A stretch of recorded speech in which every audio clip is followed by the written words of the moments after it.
Hello. आवाज आ रही है आप लोगों को? आवाज आ रही है आप लोगों को?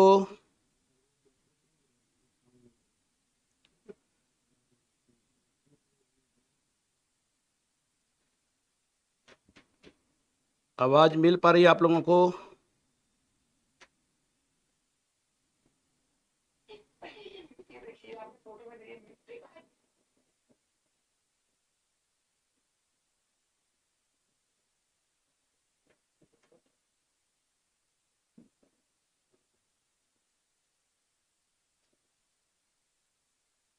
ठीक है, आवाज आ रही है ना? बच्चे हैं ना?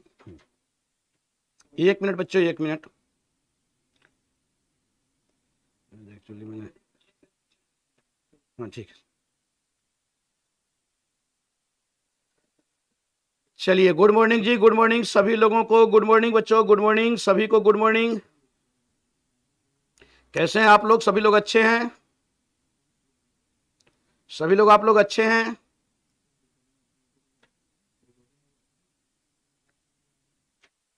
चलिए, चलो सभी लोग अच्छे हैं, एक बार मैं देख लूं।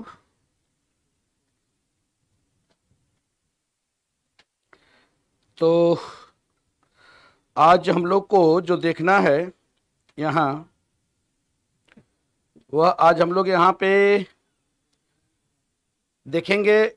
और यही सफलता का सबसे प्राइमरी स्टेज है।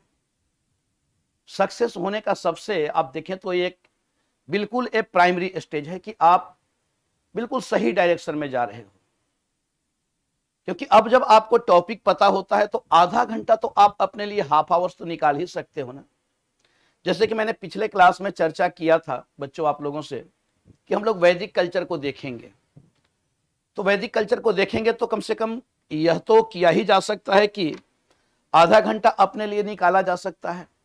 उस पूरे 24 घंटा में से मैं सिर्फ आपसे हाफ आवर्स मांग रहा हूं कि आप हाफ आवर्स अपने लिए दो, अपने प्रीलिम्स के एग्जाम के लिए दो, अपने ड्रीम्स के लिए दो, जो आपका सपना है। आप आधे घंटे 1 घंटे इधर उधर चाय पीने में, किसी से बात करने में आप लगाते हो, तो आप आधे घंटे का आप टाइम अपने लिए निकालो कि जो सुबह काम होना है, चाहे किसी भी टाइम, आप रात में सोते समय ही सही, सोने से 1 घंटा पहले आप कल जो होने वाला है उसको आप देख लो। एक नजर केवल दौड़ाना है और विश्वास करो आपके अंदर इतना कॉन्फिडेंस आएगा, इतना कॉन्फिडेंस आएगा कि वह आपको 10 दिन में दिखने लगेगा। आपको लगेगा कि आप बिल्कुल सही ट्रैक पे हो। ठीक है, गुड मॉर्निंग जी, गुड मॉर्निंग। तो आज हम लोग देखेंगे वैदिक पीरियड, वैदिक कल्चर। और वैदिक कल्चर में हम लोग पढ़ेंगे सोर्सेज, स्रोत, इसके साथ साथ ओरिजिन ऑफ आर्यंस। हर चीज को पहले थोड़ा सा आप देख लो कि आज क्या क्या चीज, क्योंकि माइंड मेकअप आप कर लोगे ना तो प्रश्न को बहुत आसानी से फिर कर पाओगे। यानी हम लोग देखने वाले हैं सोर्सेज, स्रोत, इसके साथ साथ ओरिजिन ऑफ आर्यंस, आर्यों की उत्पत्ति कैसे हो रही है, उत्पत्ति को लेकर क्या क्या सिद्धांत है, किसने क्या कहा है। फिर आर्यों की अवधारणा, जो कॉन्सेप्ट ऑफ आर्यंस है, इसे भी हम लोग देखेंगे। फीचर्स ऑफ आर्यंस, इसे भी हम लोग देखेंगे कि क्या आर्यों की क्या कुछ खास विशेषताएं थी, चाहे वह पॉलिटिकल हो, इकोनॉमिकल हो, सोशल हो, रिलीजियस हो, यही सारी चीजें होंगी ना, ज्योग्राफिकल हो, तो यही इनकी अचीवमेंट होंगी, यही इनकी विशेषताएं होंगी। तो हम लोग इन विशेषता को भी यहाँ पे देखेंगे। इसके साथ साथ वैदिक टेक्स्ट, वैदिक टेक्स्ट वह भी हम लोग देखेंगे कि भाई वैदिक ग्रंथ क्या है, बैठ जाओ, वैदिक ग्रंथ क्या है, इसे भी हम लोग देखेंगे।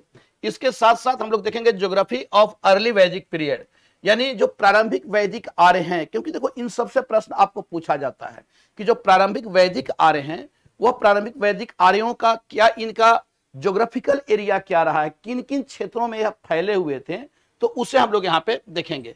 इसके साथ साथ ज्योग्राफी ऑफ लेटर वैदिक पीरियड, फिर हम लोग देखेंगे कि जो उत्तर वैदिक काल तक आते आते जो आ रहे हैं, फिर उनका क्या विस्तार हो रहा है, क्या वह ऋग वैदिक काल में जो आ रहे थे क्या वही उनका क्षेत्र था क्या, या फिर लेटर वैदिक पीरियड तक आते आते क्या वे और ज्योग्राफिकल एरिया में जा रहे हैं, और जा रहे हैं तो कौन सा वह एरिया है, तो फिर उसे हम लोग देखेंगे। और अगर ज्योग्राफिकल एरिया बढ़ेगा तो फिर इकोनॉमिकल चेंजिंग भी आएंगी। बच्चों इस चीज को ध्यान रखना, अगर वेस्ट से ईस्ट कोई आएगा तो इकोनॉमिकल चेंजिंग होगा, पॉलिटिकल चेंजिंग होगा, रिलीजियस चेंजिंग होगा, सारी चीजें फिर परिवर्तन होगा।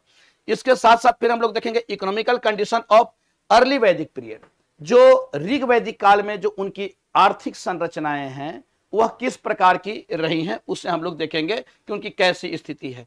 इसके साथ साथ इकोनॉमिकल कंडीशन ऑफ लेटर वैदिक पीरियड, फिर लेटर वैदिक पीरियड उत्तर वैदिक काल तक आते आते उनकी आर्थिक स्थिति में क्या चेंजिंग आया उससे हम लोग देखेंगे। इसके साथ साथ पॉलिटिकल कंडीशन ऑफ वैदिक अर्ली वैदिक पीरियड, फिर हम लोग देखेंगे कि जो राजनीतिक संरचनाएं हैं ऋग वैदिक काल की राजनीतिक संरचनाएं किस प्रकार की है, वहां राजा है तो राजा किस प्रकार का है, राजा के पास क्या राइट्स क्या है, वह वंशानुगत है, हेरिडिटरी सिस्टम है कैसा है, सेलेक्टेड है कैसा है, तो इन सारी चीजों को हम लोग यहाँ पे देखने वाले हैं। इसके साथ साथ पॉलिटिकल कंडीशन ऑफ लेटर वैदिक पीरियड, फिर हम लोग देखेंगे कि क्या लेटर वैदिक पीरियड तक आते आते क्या राजा की वही स्थिति रही या फिर उसके पॉलिटिकल कंडीशन में कुछ चेंजिंग आ रहा है, क्या उसके पास कुछ राइट्स बढ़ रहे हैं, क्या वो कुछ टैक्स ले पा रहा है, तो इन सारी चीजों को हम लोग यहाँ पे देखेंगे। इसके साथ साथ सोशल कंडीशन ऑफ अर्ली वैदिक पीरियड, फिर हम लोग देखेंगे कि भाई उनकी सामाजिक जो अर्ली वैदिक पीरियड का जो ऋग वैदिक कालीन जो आ रहे हैं उनका समाज किस प्रकार का है, समाज का स्वरूप कैसा है, नेचर कैसा है। फिर आपको लेटर वैदिक पीरियड में आकर सामाजिक जो स्ट्रक्चर है क्या उसमें कुछ चेंजिंग आ रहा है या नहीं आ रहा है। फिर धार्मिक क्षेत्र में क्या ऋग वैदिक काल का धर्म किस प्रकार का है, धर्म का स्वरूप नेचर कैसा है, तो इसके साथ साथ फिर उत्तर वैदिक काल में आकर फिर धर्म का स्वरूप किस प्रकार का होने वाला है। तो बच्चों यह तो कंफर्म आप लोगों को सभी लोगों को हो गया कि आज हम लोग यहाँ पे किन किन चीजों को देखने वाले हैं, यह क्लियर हुआ सभी लोगों को कि यहाँ पे आज मतलब इतनी सारी चीजों को तो नहीं देखेंगे, यानी जहां तक देख पाएंगे उसके बाद हम लोग अगली क्लास में देखेंगे। तो यह तो कंफर्म हो गया आप सभी को कि आज हम लोग क्या क्या, चलिए अर्चना कुमारी गुड मॉर्निंग जी, good morning. Arvind Gautam good morning बेटा, गुड मॉर्निंग। तो यहां तक सभी लोगों को आप लोगों को क्लियर हो गया, बहुत कुछ आपके माइंड में आया होगा, एक पिक्चर क्लियर हुआ होगा कि ऋग वैदिक काल यानी अर्ली वैदिक पीरियड, लेटर वैदिक पीरियड, उत्तर वैदिक काल दोनों एक समान नहीं रहा होगा, दोनों में डिफरेंट रहा होगा। तो बहुत सारी चीजें पिक्चर आपके माइंड में बनने लगा होगा। चलिए बहुत अच्छी बात है। तो अब आते हैं हम लोग यहाँ पे बच्चों आज के प्रश्न पे कि आज का प्रश्न हमारा क्या है, यानी सोर्सेस पे हम लोग देखेंगे कि जो हमारे पास स्रोत हैं वैदिक काल के विषय में, क्योंकि इतिहास किस पे चलता है, इतिहास सोर्सेस पे चलता है। हमारे पास उस काल के क्या एविडेंस क्या हैं, हमारे पास क्या सोर्सेज हैं, और सोर्सेज में एक होता है लिटरेसी सोर्सेज और एक होता है आर्कियोलॉजिकल सोर्सेज। तो हमारे पास वैदिक पीरियड के विषय में जानने के क्या सोर्सेस हैं, क्या यहाँ पे हमारे पास आर्कियोलॉजिकल सोर्सेस हैं, क्या आर्कियोलॉजिकल सोर्सेस कुछ वैदिक आर्यों के विषय में बतला रहे हैं, या फिर जो भी जानकारियां हमें प्राप्त हो रही है वह केवल लिटरेसी सोर्सेस से प्राप्त हो रही है, क्या केवल हमें साहित्यिक स्रोतों से ही प्राप्त हो रही है। तो इस तरीके से हम लोग यहाँ पे देखेंगे कि वैदिक आर्यों के विषय में जो भी जानकारी मिल रही है वो कहां से। वैदिक काल में पुरातात्विक साहित्य कम, हाँ साहित्यिक स्रोत ज्यादा है, बिल्कुल साहित्यिक स्रोत ज्यादा है। चलिए अब आते हैं हम लोग यहाँ पे, आज का यह प्रश्न है बच्चों, पहले प्रश्न सुनेंगे उसके बाद आप लोग आंसर करेंगे। एक रख लो पेपर करना हो तो पहले हम लोग प्रश्न सुनेंगे उसके बाद हम लोग आंसर करेंगे, ठीक है। अब भारत में वैदिक काल के साहित्यिक साक्ष्य हैं। आपसे पहला प्रश्न पूछा हुआ है कि the literary evidence of the Vedic period in India is या ऑब्लिक आर, साक्ष्य हैं ऑब्लिक हैं या हैं कौन सा, ऋग्वेद, ब्राह्मण, उपनिषद, उपरोक्त सभी, यानी ऋग्वेदा, ब्राह्मणा, उपनिषद एंड ऑल द एबव। अब भारत में जो वैदिक पीरियड है, वैदिक पीरियड के विषय में हमारे पास कौन से लिटरेरी एविडेंस हैं, आप लोग आंसर इसका स्टार्ट कर सकते हैं। अब literacy evidence, the literacy evidence of, यहां पे है कि the literary evidence of the Vedic period, वैदिक पीरियड के विषय में आपसे पूछा जा रहा है कि हमारे पास क्या लिटरेरी एविडेंस हैं, ऋग्वेद, ब्राह्मण, उपनिषद, ऑल द एबव। अब बच्चों आप यह ध्यान रखना कि जो ऋग्वेद के विषय में जो कुछ भी जानकारी हमें प्राप्त हो रही है, यानी वैदिक काल के विषय में, वैदिक काल जिसमें ऋग्वैदिक काल भी आएगा और उत्तर वैदिक काल भी आएगा, और यह प्रश्न आपको यूपीएससी में पूछा हुआ है। गुड मॉर्निंग बेटा, गुड मॉर्निंग मुस्कान। यह प्रश्न आपसे यूपीएससी में एक साल पूछा हुआ प्रश्न है, अभी लास्ट के लास्ट ईयर यह प्रश्न आया हुआ है। अब यहाँ पे आप देखो तो वैदिक काल के विषय में जो भी हमारे पास साहित्यिक साक्ष्य हैं, जो लिटरेरी एविडेंस हैं, इसमें चारों वेद है। पहली चीज, जैसे ऋग वैदिक काल के विषय में जो कुछ भी जानकारी हमें मिल रही है वो किससे? हमें ऋग्वेद से मिल रही है। इसके बाद फिर उत्तर वैदिक काल के जानकारी में 3 अन्य वेद, ऋग्वेद के साथ साथ 3 अन्य वेद, यानी चारों वेद हो जाएंगे। इन वेद के सभी वेद के क्या है? ब्राह्मण भी हैं। सभी वेद के अपने ब्राह्मण ग्रंथ भी हैं, जैसे ऋग्वेद, ऐत्रेय एवं कौशितकी, तो यानी ब्राह्मण ग्रंथ, इससे भी हमें जानकारी मिल रहा है। इसके साथ साथ फिर आप देखते हो तो आरण्यक भी है, यह भी वैदिक कालीन साहित्य है। आरण्यक जो इसमें मेंशन नहीं किया गया है। इसके साथ साथ फिर क्या है? उपनिषद, यह भी वैदिक कालीन साहित्य ही है। यानी वैदिक काल के विषय में जो कुछ भी जानकारियां हमें प्राप्त हो रही है वह किन किन साहित्यिक स्रोतों से हमें प्राप्त हो रही है बच्चों? तो वेद से, चारों वेद से, ब्राह्मण ग्रंथ से, आरण्यक से, उपनिषद से, और एक क्रमबद्धता में है। एक क्रमबद्धता आपसे यूपीएससी में पूछा हुआ था। यानी प्रश्न कैसे फॉर्मेटिंग हो रहा है, क्लियर है सभी लोगों को? कोई बात नहीं, गलत हो गया तो होने दो, अब दोबारा गलती ना हो, दोबारा पुनरावृत्ति ना हो। आप इसी चीज को तो सीखने के लिए आए हो कि वह गलती दोबारा नहीं होनी चाहिए। जो आपने गलती किया है वह गलती भविष्य में, फ्यूचर में, इन फ्यूचर कभी नहीं होनी चाहिए। इसकी पुनरावृत्ति, इसकी रिपीटेशन कभी नहीं होनी चाहिए। तो यह बिल्कुल क्लियर है। यानी ऋग्वेद से भी, ब्राह्मण से भी, उपनिषद से भी, यानी सही आंसर क्या होगा? ऑल द एबव, उपरोक्त सभी। उपरोक्त सभी, क्योंकि जो वैदिक साहित्य है इन्हें कहा जा रहा है वैदिक साहित्य। और यह कैसे है वैदिक साहित्य? तो वैदिक साहित्य, आप एक चीज ध्यान रखना कि यह बाद में लिखा जा रहा है और उस समय कोई स्क्रिप्ट नहीं है, ये सारी चीजें बाद में लिखी गई हैं। अब उस समय कैसे इसका पालन किया जाता था? तो यह हियरिंग बेस्ड था, सुनने पर आधारित था, एंड मेमोरी बेस्ड था, याद करने पर आधारित था। आपसे पूछा जाता है कि वैदिक साहित्य कैसे हैं? तो श्रुति साहित्य और स्मृति साहित्य, यानी hearing literacy and memory literacy. तो यह सुनने पर आधारित था और यादाश्त पर आधारित था, जो बाद में इसका फिर संकलन होता है, बाद में इसे लिखा जाता है। हाँ बिल्कुल। तो चलिए, सही बात है। कुछ लोगों ने, आप लोगों ने अच्छा आंसर इसका दिया है, जिन लोगों ने नहीं दिया है उससे भी कोई दिक्कत नहीं है। नेक्स्ट आते हैं, अगला प्रश्न है आर्यों की उत्पत्ति पे। अब आर्यों की उत्पत्ति कैसे हुआ, तो इसके विषय में हमारे पास क्या क्या सोर्सेस है। यानी देखो आप, तो यहां पे आपको फिलोलॉजिकल सोर्सेस भी हैं, लिंग्विस्टिक सोर्सेस भी हैं, आर्कियोलॉजिकल सोर्सेस भी हैं, एंथ्रोपोलॉजिकल सोर्सेस भी हैं, और डिफरेंट थ्योरीज भी हैं कि भाई आर्यों की उत्पत्ति को लेकर इतनी सारी चीजों से जानकारी, यानी उनके आर्यों के विषय में जो जानकारी, तो भाषा विज्ञान भी बता रहा है, इसके साथ साथ मानव शास्त्रीय स्रोत भी बता रहे हैं, जो उनके नस्ल के विषय में बता रहे हैं कि भाई आर्य कौन थे, कहां से आए थे। अब इसको लेकर एक बड़ा विवाद है। विवाद यह है कि भाई आर्य थे कौन, और देशी थे या विदेशी थे। तो बहुत सारा मत यह मानता है कि यह विदेशी थे। चलो कोई बात नहीं, विदेशी थे, फॉरेनर थे। अब फॉरेनर थे तो यह किस रूप में आए? क्या यह आक्रमणकारी के रूप में आए या फिर माइग्रेशन के रूप में आए हैं? तो अब इसको लेकर फिर विवाद होता है। तो इतिहासकारों का एक समूह यह मानता है कि यह आए तो, लेकिन आए इन्वेंशन के रूप में, आक्रमणकारी के रूप में। तो आर्यों को आक्रमणकारी बताया जा रहा है। किस आधार पर? तो ऐसे कुछ साक्ष्य मिले हैं जिस पे आधार पर यह कहा जाता है कि आर्य आते हैं, और सिंधु घाटी सभ्यता के पतन के कारण से इनको एक जोड़कर बताया जाता है। ठीक है, चलिए।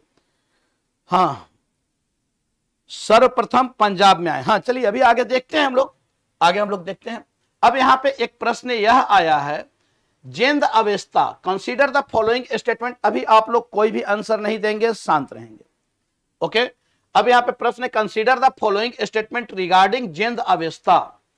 This text is a direct evidence that the early home of the Aryans was inside the Indian subcontinent। अब एक स्रोत है जेंद अवेस्ता, यह एक साहित्य है, और इस आधार पर आर्यों को क्या कहा जा रहा है? इंडियन सब कॉन्टिनेंट इनका मूल निवास था। ठीक है, तो यह ग्रंथ इस बात का प्रत्यक्ष प्रमाण है कि आर्यों का मूल निवास, इसे आप ऐसे मान लो, आर्यों का मूल निवास वह कहां था? भारतीय उपमहाद्वीप ही था। पहला statement, Zend Avesta is an Iranian text of Zoroastrianism, यानी जेंद अवेस्ता पारसी धर्म जेरोस्ट्रिज्म का एक ईरानी ग्रंथ है। नेक्स्ट है कि this text show linguistic similarity with the Vedas, यह ग्रंथ वेदों के साथ भाषाई समानता को दर्शाता है। नीचे दिए गए कूट में से सही विकल्प का चयन करें। Choose the correct option from the quotes given below. Only 1 and 2, only 2 and 3, only 1 and 3, 1, 2 and 3। अब आप लोग इसका आंसर दे सकते हैं कि इसका सही उत्तर क्या है कि जेंद अवेस्ता के संदर्भ में। अब जेंद अवेस्ता मैंने बताया कि यह इस संदर्भ में निम्नलिखित कथनों पर विचार करें। यह ग्रंथ इस बात का प्रत्यक्ष प्रमाण है कि आर्यों का प्रारंभिक घर भारतीय उपमहाद्वीप ही था। ठीक है, यानी यह जो जेंद अवेस्ता है, यह जेंद अवेस्ता यह मूल निवास भारतीयों का आर्यों का भारतीय उपमहाद्वीप नहीं मानता है, बल्कि यह क्या मानता है? जेंद अवेस्ता एक ईरानी ग्रंथ है, पारसी ग्रंथ है। पहली चीज ध्यान रखो, अगर पारसी ग्रंथ है तो क्या मूल निवास स्थान आर्यों को मानेगा क्या कि वह भारत के थे? वह नहीं मानेगा कि भारतीय उपमहाद्वीप, बल्कि वह मध्य एशिया से आए हैं, ईरान से आए हैं, यही बताएगा ना। अब मान लो कि जहां का साहित्य है वहां पे बताया जा रहा है तो वह क्या बताएगा? तो इसमें यानी पहला जो स्टेटमेंट है वह क्या हो जाएगा? इसका रॉन्ग हो जाएगा। जेंद अवेस्ता पारसी धर्म का एक ईरानी ग्रंथ है। Zend Avesta is an Iranian text of Zoroastrianism, तो यह आप देखो तो यह बिल्कुल सही है, यह पारसी धर्म का एक ईरानी ग्रंथ है, बिल्कुल सही है। और आप में से बहुत सारे बच्चे इसका सही उत्तर आप में से दिए भी। यह ग्रंथ वेदों के साथ भाषाई समानता को दर्शाता है, यह बतलाता है, क्योंकि वैदिक आर्यों का भी उल्लेख किया गया है। तो यह ग्रंथ वेदों के साथ भाषाई समानता को दर्शाता है, यानी यह भी आपको सही है कि वेदों के साथ भाषाई समानता, यह बतला रहा है कि यह ग्रंथ वेदों के साथ यानी भाषाई समानता, दोनों की भाषा करीब करीब एक है। और ऐसे भी आर्यों की भाषा क्या कही जा रही है कि आर्य जो लैंग्वेज यूज करते थे उसे कहा गया भारोपीय। भारोपीय यानी भारत और यूरोप की भाषा, मिलीजुली भाषा। तो यह आपको भाषाई समानता को दर्शाता है, बिल्कुल सही है। यानी इसका सही उत्तर क्या होगा? बी होगा। और आप में से बहुत सारे लोगों ने इसका उत्तर आप लोगों ने बी सही किया है। अब आप लोग प्रश्न के ट्रेंड को समझने लगे, ये सबसे खुशी की बात है। नेक्स्ट आते हैं बच्चों अगले प्रश्न पे। बोगज कोई महत्वपूर्ण है। बोगज कोई इज नोन। अब बोगज कोई को आप देखो, बोगज कोई एक अभिलेख है, इंस्क्रिप्शन है। क्या है बोगज कोई? तो बोगज कोई एक इंस्क्रिप्शन है। अब ध्यान रखना, यह मध्य एशिया और तिब्बत के बीच एक महत्वपूर्ण व्यापारिक केंद्र था। बोगज कोई के विषय में पूछा जा रहा है कि बोगज कोई it was an important trading centre between central Asia and Tibet. Next statement, अभी कोई भी आंसर नहीं देगा, अभी कोई भी आंसर नहीं देगा। Next statement, inscription were found which mentioned the names of Vedic gods and goddesses. अब यहां से जो अभिलेख पाए गए उसमें वैदिक देवताओं एवं देवियों का उल्लेख किया गया है। नेक्स्ट है, original text of the Vedas were composed here. वेदों के मूल ग्रंथों की रचना यही की गई थी, बोगज कोई में ही की गई थी। डी है, नन ऑफ द एबव, उपरोक्त में से कोई नहीं। इसका सही आंसर क्या होगा? आप लोग अब स्टार्ट करें कि इसका सही आंसर क्या होगा। थर्ड का सही आंसर क्या होगा? आज कोई एक स्थान है और यहां से सबसे पहला अभिलेख पाया गया है। एक चीज एकदम बिल्कुल याद कर लेना कि सबसे पहला अभिलेख जो मिला वह कहां से मिला? बोगज कोई अभिलेख। ठीक है, बोगज कोई है, बहिस्तून है, पर्सिपोलिस है, ये सब कुछ फर्स्ट इंस्क्रिप्शंस हैं, फर्स्ट अभिलेख हैं, जिसमें बोगज कोई, पर्सिपोलिस एंड बेहिस्तून, याद रहेगा नाम। अब यहां पे हमें देखना है कि यह मध्य एशिया और तिब्बत के बीच का एक महत्वपूर्ण व्यापारिक केंद्र था। बिल्कुल गलत है बोगज कोई के विषय में, बल्कि यह एशिया माइनर में पड़ता था। बोगज कोई कहां है? Asia minor. यह जो स्थान है यह आपको तिब्बत के बीच नहीं बल्कि एशिया माइनर, यानी आप कह सकते हो तुर्की। कहां पे है बोगज कोई? तो यह है टर्की। ठीक है, तुर्की। यहां से जो अभिलेख पाए गए उसमें वैदिक देवताओं एवं देवियों के नामों का उल्लेख है। बिल्कुल सही है। अब यह प्रश्न एक साल यूपीएससी में पूछा है, स्टेट पीसीएस में भी पूछा हुआ है कि बोगज कोई अभिलेख में किन किन वैदिक देवताओं के नामों का उल्लेख किया गया है। प्रश्न यह था जो यूपीएससी में पूछा हुआ था और स्टेट पीसीएस में भी, कि बोगज कोई अभिलेख में किन किन वैदिक देवताओं के नामों का उल्लेख किया गया है। अब यह प्रश्न आपसे पूछा हुआ था, तो यहां पे आप देखें कि यहां 4 देवताओं के नामों का उल्लेख किया गया है। वह 4 देवता कौन कौन से हैं भाई? तो इसमें जो 4 देवता हैं जिसमें इसमें उल्लेख किया गया है वह है इंद्र, वरुण, ये सब वैदिक देवता है ना। इंद्र भी वैदिक देवता है, वरुण भी वैदिक देवता है। इसके साथ साथ मित्र और नासत्य, मित्र और नासत्य, यानी यह 4 वैदिक देवता हैं जिनका इन अभिलेखों में, कहां से अभिलेख पाया गया? तो एशिया माइनर से, तुर्की से, और तुर्की से प्राप्त इन अभिलेख में 4 वैदिक देवताओं के नाम का उल्लेख किया गया है। यह याद रहेगा, इसको बच्चों आपको याद रखना है, इसको बच्चों आपको याद रखना है। तो वेदों के मूल ग्रंथों की रचना, वेदों के मूल ग्रंथ की रचना वहां नहीं हुई है, बल्कि पंजाब क्षेत्र में हुई है, गंगा घाटी क्षेत्र में। इसके साथ साथ उपरोक्त, यानी इसका सही आंसर क्या होगा? तो इसका सही आंसर होगा बी। और आप में से बहुत सारे बच्चों ने इसमें बी भी दिया है, कुछ लोगों ने ए भी दिया है, कुछ लोगों ने सी भी दिया है। तो चलिए अच्छी बात है, अधिकांश बच्चे आप में से इसमें से बी दिए हैं। अब यह बात आप लोगों को याद रहेगा, बोगज कोई से रिलेटेड अब अगर प्रश्न पूछा जाएगा तो आप गलत नहीं करोगे। नेक्स्ट आते हैं हम लोग अगले प्रश्न पे। निम्नलिखित कथनों पर विचार करें। चलिए, मैक्स मुलर के अनुसार आर्य का अर्थ है भाषा न कि नस्ल। अकॉर्डिंग टू मैक्स मुलर इन्होंने आर्यों की उत्पत्ति, ओरिजिन को लेकर अपना थॉट दिया है। तो according to Max Muller Aryan means language not race. Sir William Jones, बहुत बड़े भी इतिहासकार हैं, सर विलियम जोन्स, पढ़ोगे आप लोग इनके विषय में, suggested that Aryan was a race. Sir William Jones के अनुसार आर्य एक क्या है?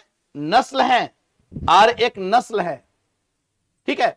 अब यहां पे आप देखो जाति है, तो यहां पे नीचे दिए गए कूट में से सही विकल्प का चयन करें। अब इसका आप लोग आंसर बताएं, इसका आंसर आप लोग अब बता सकते हो कि इसका सही आंसर क्या होगा। चौथे का आंसर पे आप लोग थोड़ा सा ध्यान दें, इसके आंसर पर ध्यान दें कि निम्नलिखित कथनों पर विचार। मैक्स मुलर के अनुसार इन्होंने भी आर्यों की उत्पत्ति को लेकर सिद्धांत दिया है और इन्होंने भी आर्यों की उत्पत्ति को लेकर बताया है। मैक्स मुलर के अनुसार आर्य का अर्थ है भाषा न कि नस्ल। आर्य क्या है? यह आपको भाषाई सूचक शब्द है। आर्य, आर्य का मतलब होता है श्रेष्ठ। आर्य का मतलब क्या होगा? तो आर्य का मतलब होता है श्रेष्ठ, श्रेष्ठ। ठीक है। आप बताओ, क्या यह नस्ल को दर्शा रहा है? क्या यह किसी कास्ट को दर्शा रहा है? क्या यह किसी रेस को दर्शा रहा है? आर्य वर्ड, आर्य का मतलब श्रेष्ठ। आर्य कौन है जो श्रेष्ठ हैं? तो आर्य कैसा है? यह आपको भाषा सूचक शब्द है। यह क्या है बच्चों? यह भाषा सूचक शब्द है, न कि यह शब्द आपको कास्ट और रेस को बतला रहा है। नस्ल और जाति को यह नहीं दर्शाता है। क्लियर है? यानी इसका पहला स्टेटमेंट जो है वह क्या होगा? सही होगा ना? इसका पहला स्टेटमेंट सही होगा। अब सर विलियम जोन्स के अनुसार आर्य एक जाति है, नस्ल है, क्या यह सही होगा क्या? बल्कि आर्य क्या है? आर्य भाषा सूचक शब्द है। अच्छा, मोटिवेशन बढ़ जाता है बस। अच्छा, नाम लेने से, तब तो मैं नाम लूंगा। अगर नाम लेने से मोटिवेशन बढ़ रहा है तो मैं बिल्कुल नाम लूंगा। चलिए कोई बात नहीं। तो आर्य एक भाषा सूचक शब्द है, यानी मैक्स मुलर ने बिल्कुल सही आर्यों को लेकर डिफाइन किया है कि आर्य एक भाषा सूचक शब्द है, न कि यह रेस एंड कास्ट को दर्शाता है। क्लियर है? तो इसका सही उत्तर आपको मिल गया होगा। आप लोगों ने दिया भी कि इसका सही आंसर ए है, और मुझे लगता है कि आप में से कुछ ही लोगों ने इसका उत्तर आपकी ओर से आएगा। खैर कोई बात नहीं है, नहीं आया तो मुझे कोई दिक्कत नहीं है। बस मुझे इस बात को लेकर खुशी है कि अब इससे पूछे जाने वाले प्रश्न को आप गलत नहीं करोगे कि आर्य कौन थे, भाषा सूचक शब्द है या जाति सूचक शब्द है। एक एक वर्ड मायने रखता है। यही आपका प्रीलिम्स है, यही आपका प्रीलिम्स है, यही आप कंफ्यूज होते हो और यही आपको सिलेक्शन से बाहर कर देता है। हमारा केवल और केवल उद्देश्य यही है कि जो रिजल्ट जो खराब आ रहा है, विशेषकर पार्टिकुलर एक मीडियम में, मेरा केवल और केवल उद्देश्य है कि वह रिजल्ट प्रीलिम्स में इतना आए कि उसके बाद फाइनल तक वह रिजल्ट दिखे। क्योंकि आज सबसे बड़ी समस्या है प्रीलिम्स क्वालिफाई न कर पाना, जिसके लिए हम तरह तरह के आरोप प्रत्यारोप लगाते हैं। बस केवल और केवल मेरा उद्देश्य यही है बच्चों। चलिए, क्योंकि अगर मैं इस पेशे से जुड़ा हूं, यही मेरा पेशा है, यही मेरा कर्तव्य है, यही मेरा धर्म है, तो मुझे लगता है कि हर उस टीचर को अपने धर्म का पालन करना चाहिए, अपने कर्तव्य का पालन करना चाहिए, जिस पेशा से वह जुड़ा हुआ है, जिस रिश्ता से वह जुड़ा हुआ है। और 1 घंटा से कुछ नहीं जाता है। अगर 1 घंटा किसी को आप कुछ कर देते हो, 1-1.5 घंटा, तो इससे क्या नुकसान होने वाला है? क्योंकि यही तो हम दोनों के बीच का एक रिश्ता है। तो चलिए आते हैं बच्चों हम लोग नेक्स्ट प्रश्न पे। बाकी तो सब लोग बिजनेस कर ही रहे हैं, सभी जगह बिजनेस चल ही रहा है। नेक्स्ट आते हैं हम लोग अगले प्रश्न पे। आर्य की उत्पत्ति, देखो यह भी ओरिजिन से ही रिलेटेड प्रश्न है, थोड़ा सा आप लोग ध्यान रखना। हाँ, आर्य का मतलब लैंग्वेज, नो ट्रेस, बिल्कुल सही स्नेहा, बिल्कुल सही। ठीक है, अब यहां पे ध्यान रखना, आर्य की उत्पत्ति का तिब्बती सिद्धांत। देखो आर्यों की उत्पत्ति को लेकर अलग अलग सिद्धांत दिया गया, अभी कोई भी नहीं देगा आंसर, धैर्य रखें। आर्य की उत्पत्ति का तिब्बती सिद्धांत किसके द्वारा दिया गया था? Tibetan theory of origin of Aryan was given by Bal Gangadhar Tilak, Dayanand Saraswati, Max Muller या एसी दास। इसमें से सही देखते हैं कि इसका सही आंसर क्या है। आर्यों की उत्पत्ति का जो तिब्बतियन थ्योरी है, यह आपको किसने दिया? तो यह दिया आपको दयानंद सरस्वती ने। किसने दिया आर्यों की उत्पत्ति का तिब्बतियन सिद्धांत? तो आर्यों की उत्पत्ति का तिब्बतियन सिद्धांत दयानंद सरस्वती ने। इनकी एक पुस्तक है, उस पुस्तक को आप लोग याद रखना। इनकी एक पुस्तक है, इन्होंने कहा कि आर्य जो थे वह कहां से आए? तो वह तिब्बत के क्षेत्र से आए हैं, ठंडे प्रदेश से आए हैं, तिब्बत के क्षेत्र से। और इनकी एक पुस्तक है सत्यार्थ प्रकाश। सत्यार्थ प्रकाश, शायद कुछ लोग आप लोग इनके इस पुस्तक के विषय में जानते होंगे। दयानंद सरस्वती यह आपको किससे जुड़े हुए थे? सामाजिक धार्मिक सुधार आंदोलन से भी जुड़े हुए थे। और किस समाज को इन्होंने चलाया था? कौन सी सामाजिक संगठन बनाया था दयानंद सरस्वती ने? आप में से कुछ लोग बताना चाहेंगे दयानंद सरस्वती ने कौन से समाज का गठन किया था? अच्छा, गलती से सी टाइप हो गया, कोई बात नहीं। किस समाज का गठन किया था दयानंद सरस्वती ने? ब्रह्म समाज, आर्य समाज, प्रार्थना समाज, वेद समाज? किस समाज से? आर्य समाज। चलिए, ब्रह्म समाज से कौन थे? राजा राम मोहन राय। तो यह आर्य समाज। अब इनकी एक पुस्तक है सत्यार्थ प्रकाश, और आर्य समाज ने क्या कहा? पुनः वेदों की ओर लौटो, पुनः वेदों की ओर लौटो। यह किसका आपको आदर्श वाक्य था? आर्य समाज का ही था ना। किसका स्लोगन था? आर्य दयानंद सरस्वती का ही था ना, पुनः वेदों की ओर लौटो। तो इनकी पुस्तक है सत्यार्थ प्रकाश, और ये हमारे राष्ट्रवादियों को बड़ा प्रेरित किए हैं, राष्ट्रवादियों को बड़ा प्रेरित किए हैं। तो इसका सही आंसर बी होगा। और आप में से कुछ लोगों ने दिया भी है, इसका सही उत्तर आप में से कुछ लोगों ने दिया है। तो कोई बात नहीं, अगर किसी का गलती हुआ है, हाँ अधिकांश लोगों का इसमें से बी आया है, गलती हुआ है तो अब याद रहेगा कि भाई तिब्बत वाला सिद्धांत किसने दिया है? तो दयानंद सरस्वती। दयानंद सरस्वती किस संगठन से जुड़े हुए थे? आर्य समाज से।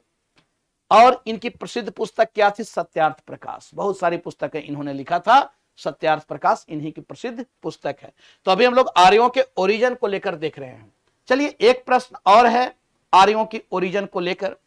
आर्यन की उत्पत्ति के लिए आर्कटिक क्षेत्र सिद्धांत। आर्कटिक क्षेत्र, आर्कटिक यानी ऊपर, और अंटार्कटिका वह कहां? नीचे होगा ना। तो आर्कटिक ओशियन, आर्कटिक क्षेत्र, आर्कटिक रीजन किसके द्वारा दिया गया था? Arctic region theory of the origin of Aryan was given by Sampurnanand, G G Jha, Rajbali Pandey या बाल गंगाधर तिलक। इसका सही आंसर क्या होगा? आर्यों को लेकर एक तिब्बतियन सिद्धांत भी है, आर्यों को लेकर आपको कि जो आर्कटिक क्षेत्र सिद्धांत है, जो आर्कटिक रीजन थ्योरी है, यह दिया गया था बाल गंगाधर तिलक के द्वारा। बाल गंगाधर तिलक का बिल्कुल सही आंसर आप लोगों ने दिया है डी। बाल गंगाधर तिलक का यह मानना था कि आर्य कहां से आए, क्योंकि आर्यों के ओरिजिन को लेकर इतिहासकारों में बड़ा मतभेद है, बड़ा मतभेद है। अब आर्यों के ओरिजिन को लेकर दयानंद सरस्वती ने क्या कहा, तिब्बत क्षेत्र से आए। इन्होंने क्या, यानी सभी इस बात से तो सहमत हो गए कि आर्य देसी नहीं विदेशी थे, आर्य नेटिव नहीं, आर्य क्या थे, फॉरेनर थे। और यह फॉरेनर थे तो आए कहां से, तो इसको लेकर अलग अलग थ्योरी दिया जा रहा है, जिसमें एक सिद्धांत बाल गंगाधर तिलक का है। और इन्होंने कहा कि आर्य जो है वह आपको, वह कहां से आए हैं, तो आर्य आए हैं आपको यानी आर्कटिक क्षेत्र से आए हैं, यह बाल गंगाधर तिलक ने, बिल्कुल सही है। अब आते हैं हम लोग नेक्स्ट प्रश्न पे। चलिए, अब यहां पे आर्यों की अवधारणा हमने देख लिया। अब आर्यों की अवधारणा यानी अब मीनिंग और सेटलमेंट हम लोग देखने जा रहे हैं, कॉन्सेप्ट ऑफ आर्यन, यानी अब आर्यों की अवधारणा से संबंधित प्रश्न हम लोग देखेंगे। अर्थ तो हम लोगों ने देख लिया कि आर्य का अर्थ क्या है, आर्य मतलब श्रेष्ठ। अब हम लोग क्या देखेंगे कि आर्यों का बसाव यानी सेटलमेंट किन किन क्षेत्रों में हुआ। देखो बहुत सिस्टमैटिक तरीके से चल रहे हैं, और हमने थोड़ा सा इसको क्लियर किया कि और जब प्रश्न हम लोग करें तो बिल्कुल क्लियर होकर चले।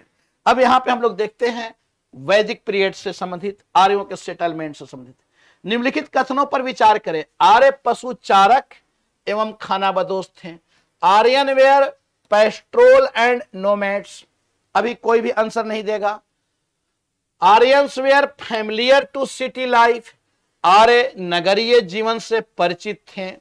अब choose the correct option from the quotes given below, सही कूटों का चयन करें, सही विकल्प का चयन करें।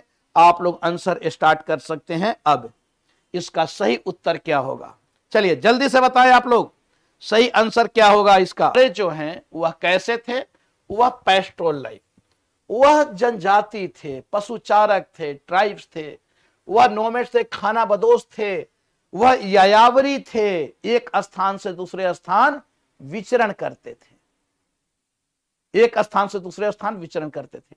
यानी यह पहला स्टेटमेंट बिल्कुल सही है। अब एक जो पशुचारक होगा, जो खानाबदोश होगा, क्या वह नगरीय जीवन से परिचित होगा क्या वह कभी नगरीय जीवन से, सिटी लाइफ से परिचित होगा क्या? तो यानी दूसरा स्टेटमेंट इसका सीधा सीधा क्या हो गया, गलत हो गया। और सही आंसर इसका बच्चों क्या है, आर्यों को लेकर आपको पता नहीं है। आर्य क्या थे सर, नाम रहने दीजिए, मेरा नाम आ गया बहुत है। अच्छा अंकित, चलो ठीक है। तो यह जो हम लोग देख रहे हैं कि आर्य पशुचारक और खानाबदोश थे, यह बिल्कुल हमें क्लियर रखना है, यह याद रखना है कि आर्य कौन थे, तो आर्य टाइप्स हैं, पशुचारक हैं, खानाबदोश हैं। नेक्स्ट प्रश्न में हम लोग आते हैं। अब वैदिक कल्चर में हम लोग आर्यों की विशेषता देखेंगे, और आर्यों की विशेषता जैसे घोड़े और रथ का प्रयोग आर्य कर रहे हैं, पशु बलि, अग्नि पूजा, सोम, दाह संस्कार। यानी अब जो प्रश्न आएगा वह आपको फीचर्स ऑफ आर्यन से रिलेटेड होगा, जिसमें हम लोग देखेंगे कि use of horse and chariot, animal sacrifice, यानी वहां पे पशु बलि भी है, फायर कल्चर भी है, अग्नि पूजा, सोमा कल्चर भी है, सोम जो यानी आप कह सकते हो क्रिमेशन भी है, दाह संस्कार भी है। तो इससे रिलेटेड आपका प्रश्न आने वाला है, इसे बहुत ही ध्यान से आप लोग सुनेंगे। चलिए पहली चीज, ध्यान से अभी कोई आंसर नहीं देगा। Consider the following statement, chariot racing was a favourite amusement, यानी रथ दौड़ एक पसंदीदा मनोरंजन, आर्यों का एक पसंदीदा मनोरंजन था। आर्यों के संदर्भ में कि रथ दौड़ आर्यों का एक पसंदीदा मनोरंजन था। Chariot maker were not treated as the respected member of the society, रथ बनाने वाले को समाज में बहुत सम्मान नहीं दिया जाता था, सम्मानित सदस्य नहीं होता था जो रथ बनाया करता था। रथ दौड़, क्योंकि जब घोड़ा है, ये लोग रथ पे चला करते थे, रथ तो समझ रहे ना, घोड़े को बनाकर जो किया जाता था। और यह इनका एक मनोरंजक खेल भी था, पसंदीदा खेल भी था आर्यों का, रथ दौड़ किया करते थे। उसके बाद रथ बनाने वाले को समाज में बहुत सम्मान दिया जाता था। जो रथ बनाने वाला होता था उसे समाज में सम्मान दिया जाता था, यज्ञों में उसको बुलाया जाता था, बैठाया जाता था भाई। क्योंकि यहां पे आप देखो तो समाज जो है वह उस तरीके विभाजित समाज नहीं है, समता मूलक समाज है ना। ऋग्वैदिक आर्य क्या है, समता मूलक समाज के हैं, ठीक है। तो सी नहीं होगा बेटा, इसका सही उत्तर होगा केवल एक होगा। आठवां का आंसर क्या होगा, एक होगा। और घोड़ा जो है वह आर्यों के द्वारा ही लाया गया था। कहा जाता है कि घोड़ा यह आपको मध्य एशिया से भारत लाने वाले आर्य ही थे। घोड़े को ईरान से आया था, यह घोड़ा भारतीय नहीं है, इस चीज को ध्यान रखना है। नेक्स्ट आते हैं अगले प्रश्न पे। निम्नलिखित कथनों पर विचार करें। Consider the following statement. Soma Zend Avesta में हावोम के रूप में प्रकट होता है। सोम यह एक पेय पदार्थ है, ध्यान देना। Soma appears in the form of homa in the जेंद अवस्था, ठीक है। इस पेय का प्रचलन स्पष्ट रूप से ईरान के माध्यम से भारत आया था। The culture of the drink obviously came to India via Iran. Soma एक पेय पदार्थ है। अब यह प्रश्न आपसे पूछा गया कि सोम जेंद अवस्था में हाउम के रूप में प्रकट होता है। इस पेय का प्रचलन स्पष्ट रूप से ईरान के माध्यम से भारत लाया गया था। इसका सही आंसर क्या होगा, मैं उम्मीद करता हूं कि इसका सही आंसर आप लोगों की ओर से आना चाहिए।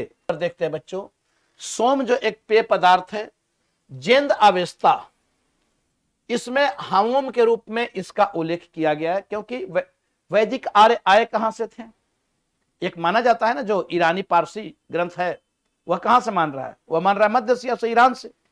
तो वहीं से कहा जाता है कि यह सोम पेय को लेकर आए थे, पौधे को लेकर आए थे, ठीक है।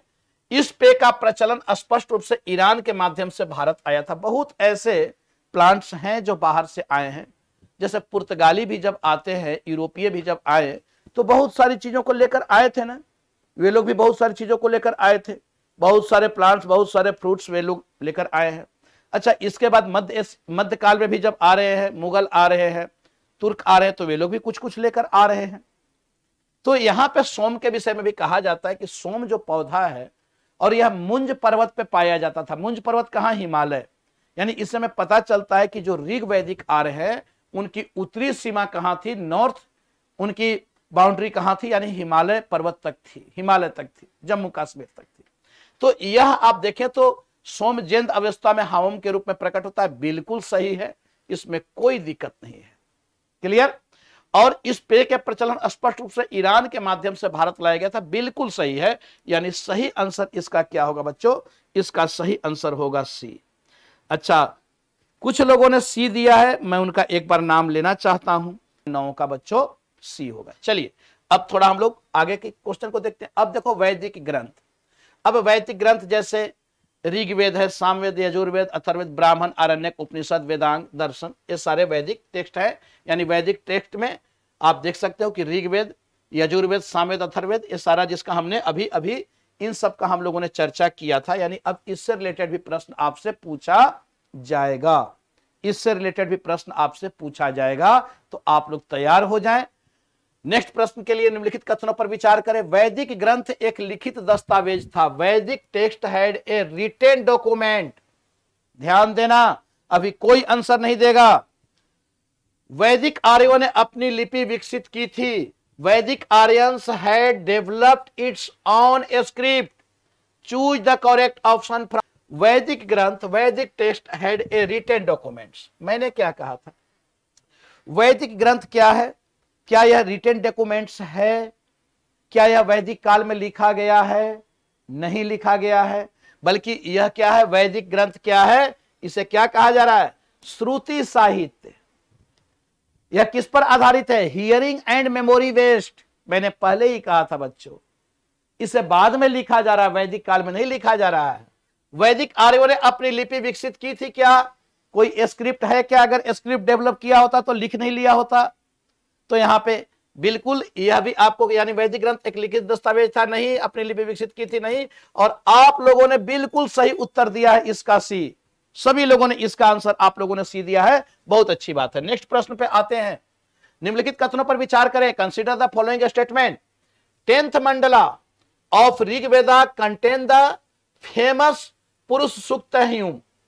ऋग्वेद के 10वें मंडल में प्रसिद्ध पुरुष सूक्त का वर्णन है। 10वें मंडल में पुरुष सूक्त का वर्णन है। It also gives 4 varna out of different body parts of Adi Purusha. यह आदि पुरुष के शरीर के विभिन्न अंगों से 4 वर्ण की उत्पत्ति को दर्शाता है। इसका सही आंसर क्या होगा? यानी ऋग्वेद के 10वें मंडल में पुरुष सूक्त का वर्णन है और इसी में उस आदि पुरुष के 4 अंगों से 4 वर्ण की उत्पत्ति होती है। सही आंसर क्या होगा? आपका आंसर आने लगा। कृष्णा सी, अंकित सी, संत वर्मा सी, विनय कुमार सी, बलराम सिंह सी, राजेश कुमार सी। जल्दी से आंसर दें। आरती, स्नेहा, नीरू, माया, राजेश, अंकित, भावना, अजीत, भावना, बलराम, ओके, निशा, अनम हुड्डा, अंकित, ऋतिक, आरती, सिद्धा, शाहरुख, अशरफ। चलिए, बहुत अच्छी बात है, आप सभी ने इसका आंसर जो दिया है। देखो, ऋग्वेद कितने मंडल में विभाजित है?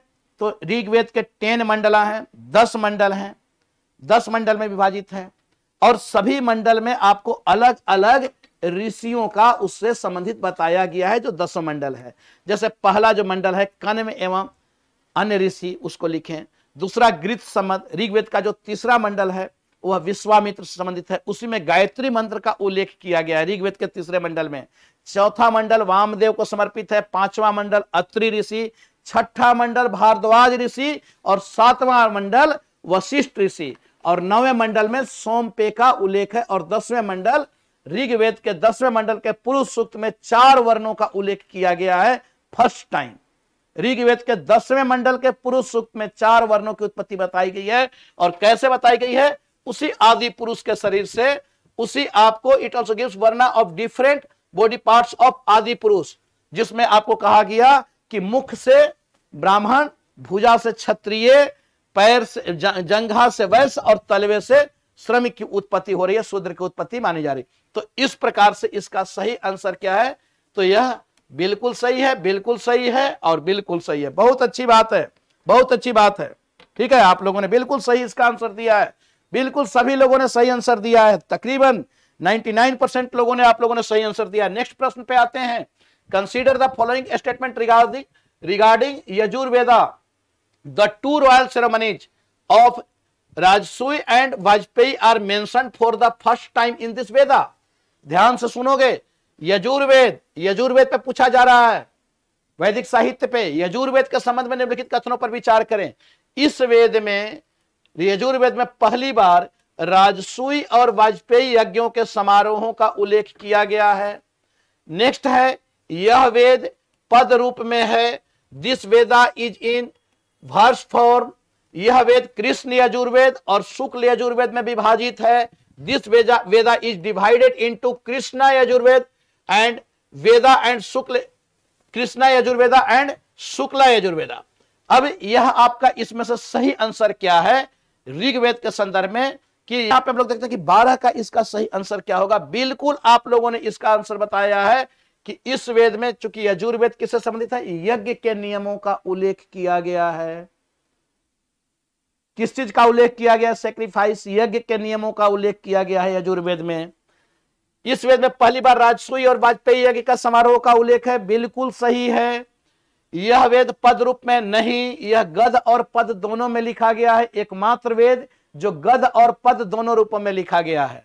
यह वेद कृष्ण यजुर्वेद और शुक्ल यजुर्वेद में विभाजित है। यह 2 पार्ट में डिवाइड है, कृष्ण यजुर्वेद और शुक्ल यजुर्वेद, जिसे आपको कहा जाता है ना पूर्णिमा और अंधेरी रात।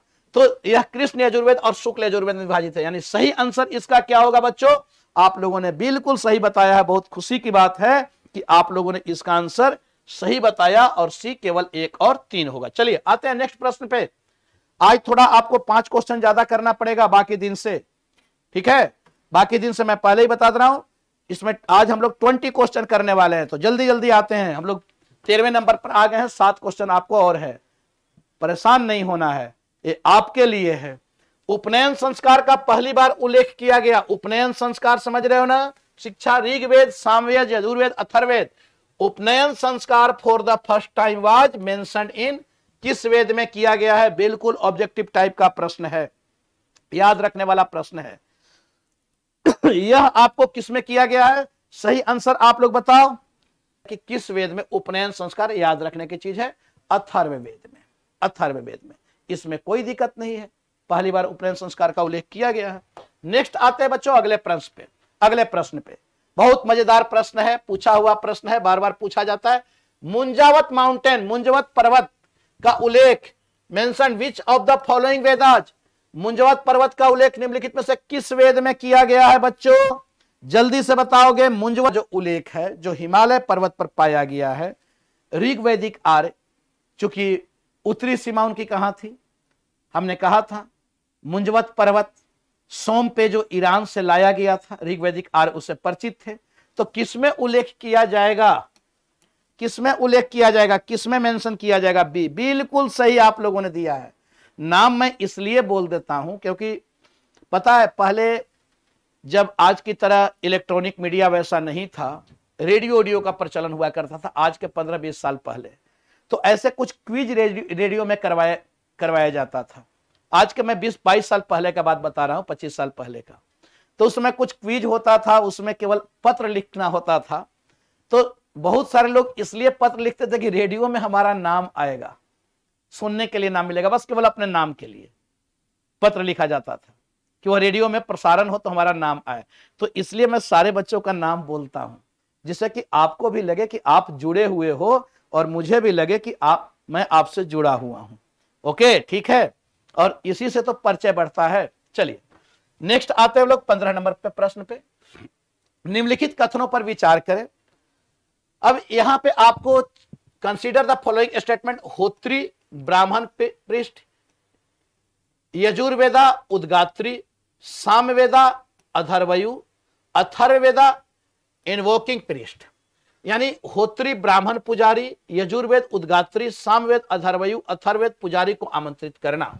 ठीक है, अब नीचे दिए गए कूटों में से गलत मिलान चुने, कौन सा इसमें से गलत है?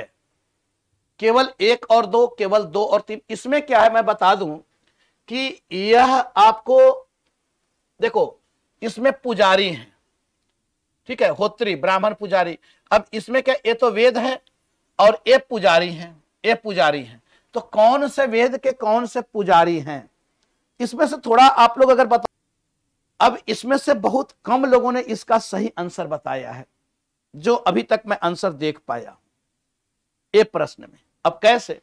देखो, होत्री कौन थे? आप ध्यान दो, 4 वेद हैं, जैसे ऋग्वेद, इसके जो पुरोहित होते थे वह क्या कहलाते थे? वह कहलाते थे होत्री। होत्री। यजुर्वेद, यजुर्वेद इसके पुरोहित क्या कहलाते थे?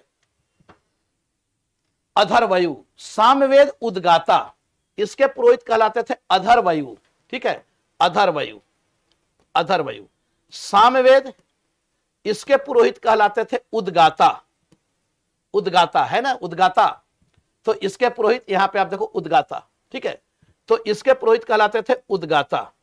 और अथर्ववेद, इसके पुरोहित कहलाते थे ब्रह्म। यह क्या कहलाते थे? ब्रह्म। ब्रह्म। तो यह आप देखो, तो इसमें से कोई भी सही है क्या?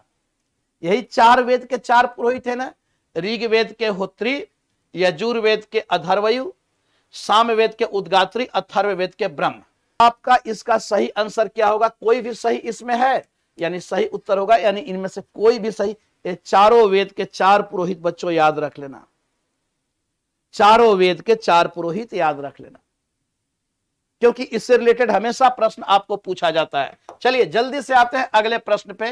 Consider the following statement regarding उपनिषद।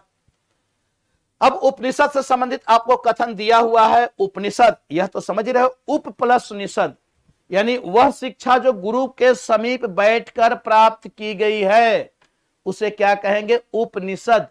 उपानिषद, उपा मीन्स समीप और निषद मीन्स बैठना, नियर सिट डाउन, किसके? गुरु के समीप।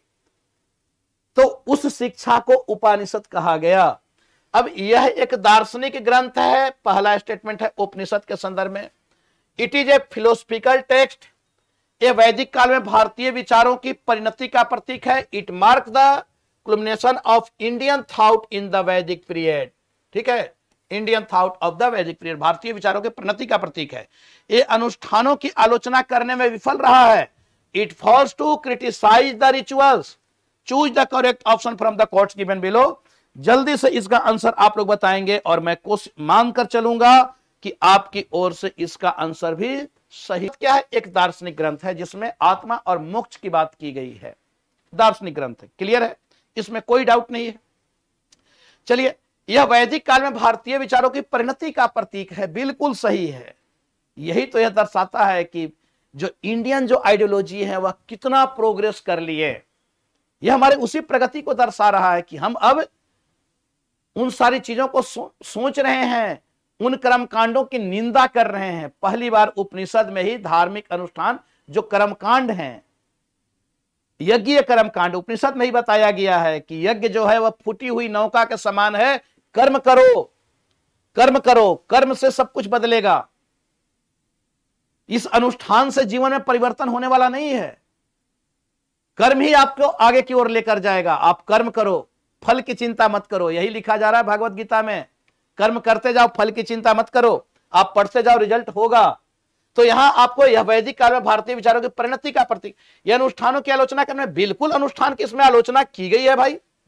इसी में तो कहा गया यज्ञ फूटी नौका के समान है, कर्मकांडों की निंदा की जा रही है। तो यह आप देखें कि इसमें सही उत्तर क्या, तो सही उत्तर केवल एक और दो, बिल्कुल सही आप लोगों ने इसका आंसर दिया है। बहुत अब मैं चूंकि यहाँ पे क्लास नहीं ले रहा हूं, मैं तो बस केवल क्वेश्चन का कर रहा हूं, इसलिए बहुत ज्यादा मैं डिस्कस नहीं कर सकता हूं। बृहदारण्यक उपनिषद के संबंध में निम्नलिखित कथनों पर विचार करें। Consider the following statement regarding Brihadaranyaka उपनिषद।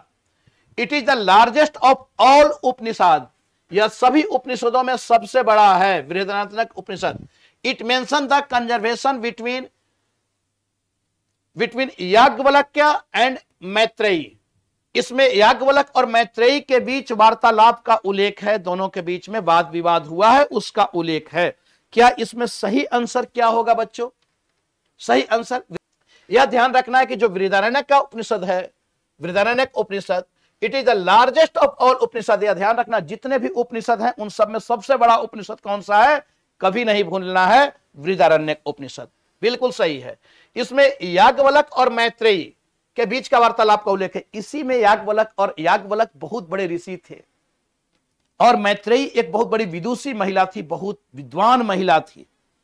इससे उत्तर वैदिक कालीन महिलाओं की दशा का भी पता चलता है। और ये राजा जनक के दरबार में थे, एक प्रतियोगिता रखा गया था और प्रतियोगिता रखा गया था कि इस प्रतियोगिता में जो जीतेगा, विद्वानों के बीच कंपटीशन क्या होगा भाई, चर्चाएं होंगी।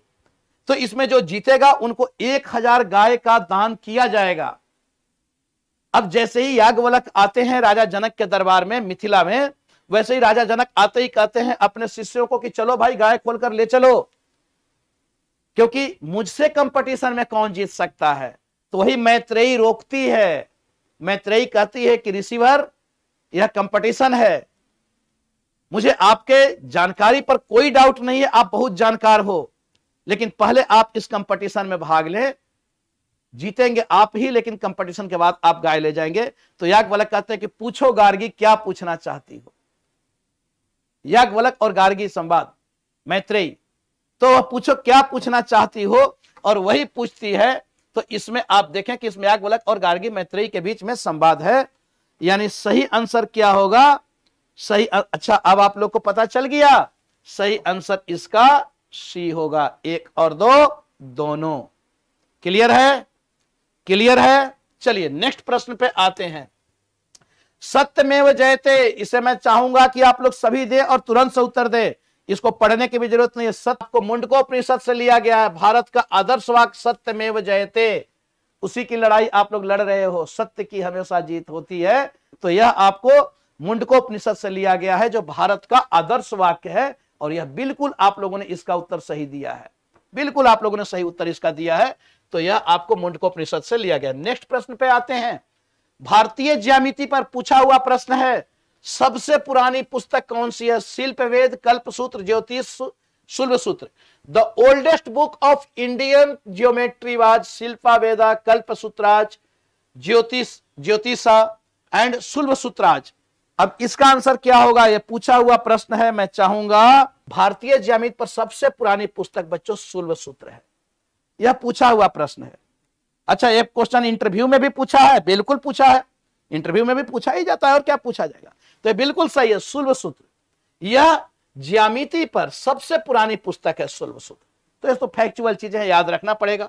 नेक्स्ट आते हैं, यह बहुत मजेदार प्रश्न है, लास्ट प्रश्न है। इसका आंसर उमेश डी, बिल्कुल सही बेटा। अब इसका आंसर हम लोग देखते हैं, सांख्य दर्शन के संबंध में निम्नलिखित कथनों पर विचार करें। Consider the following statement regarding Sankhya Darshana. It fundamental principle is concentration of mind. इसका मूल सिद्धांत मन की एकाग्रता है। It believe in the existence of God. यह ईश्वर के अस्तित्व में विश्वास करता है। Choose the correct option from the quotes given below. अब इसका आंसर अगर किसी ने बताया, चलिए निरंजन कुमार, अब इसका आंसर हम लोग देखते हैं। देखो, सांख्य दर्शन जो है, यह जो सांख्य फिलोसफी जो है, यह फंडामेंटल प्रिंसिपल इज कंसर्न, ठीक है, इट इज फंडामेंटल प्रिंसिपल। अब सांख्य दर्शन, इसका मूल सिद्धांत मन की एकाग्रता नहीं है। सांख्य दर्शन जो है ना, यह अद्वैतवादी दर्शन है, अद्वैतवादी दर्शन। और अद्वैतवाद क्या है, यानी वह क्या मान रहा है, शंकर का दर्शन। शंकर का दर्शन, आत्मा और परमात्मा क्या है, एक ही है, एक ही है। ब्रह्म और जीव एक ही है, लास्ट में जीव ब्रह्म में ही समाहित होता है। यही शंकर का दर्शन है ना, ब्रह्म सत्यम जगत मिथ्या। तो यह आपको मन की एकाग्रता नहीं, यह ईश्वर के अस्तित्व में विश्वास करता है, सांख्य दर्शन। अब ईश्वर के अस्तित्व को कैसे स्वीकार करेगा, ब्रह्म और जीव तो एक ही है, अलग कहां है भाई। तो यह ईश्वर के अस्तित्व को तो स्वीकार ही नहीं करेगा, यानी ये दोनों ही गलत हैं, यह दोनों ही गलत है, यह दोनों ही गलत है। तो इस प्रकार से हम लोग बच्चों यहां पे देखें कि यह कुछ प्रश्न था जिसे हम लोगों को यहां पे देखना था। बहुत अच्छी बात, आप लोगों ने इसको किया। सर 10 का क्वेश्चन वापस बता दीजिए। दीपक 10 का क्वेश्चन क्यों बेटा, क्या है 10 के क्वेश्चन में, क्या ऐसा रहा 10वें क्वेश्चन में। निम्नलिखित कथनों पर, वैदिक ग्रंथ एक लिखित दस्तावेज नहीं, ऋग्वेद में इसकी रचना नहीं हुई है, बाद में हो रही है। वैदिक आर्यों ने अपनी लिपि विकसित की थी। वैदिक आर्य लिपि से परिचित ही नहीं है, क्योंकि वैदिक साहित्य श्रुति साहित्य और स्मृति साहित्य है, सुनने पर आधारित और याद करने पर आधारित है। तो चलिए, बहुत खुशी की बात है, आप लोग सभी लोग जुड़ते हैं, और मुझे लग रहा है कि यह सीरीज आप लोगों को अच्छा लग रहा है, और इसको हम लोग कंटिन्यू लेकर चलेंगे। हम सभी मिलकर एक प्रयास करते हैं कि इस बार के एग्जाम में ज्यादा से ज्यादा हमारे बच्चे सफल हों, और मैं देखूंगा कि आप लोगों की सफलता में मैं और क्या योगदान दे सकता हूं, उस पे हम लोग इस पे डिस्कस करेंगे। तो चलिए, बहुत बहुत धन्यवाद, थैंक यू सभी लोगों को। तो आप लोगों को यह सेशन कैसा लगा, इसके विषय में आप लोग वीडियो में जरूर कमेंट करना कि यह सेशन आपको कैसा लगा। और मुझे बताने की जरूरत नहीं है, अगर आपके कोई भी दोस्त हो तो प्लीज बच्चों आप लोग उनको भी जोड़ो, शेयर करो। आप सभी का उद्धार होना चाहिए, जो भी आपके दोस्त हों, जो भी हों, जहां भी आप लोग बहुत सारे प्लेटफॉर्म से जुड़े रहते हो, आप लोग इन चीजों को बताओ, हर जगह पे आप लोग बताओ, और सब लोग मिलकर प्रयास करते हैं। और इसका आदर्श वाक्य है,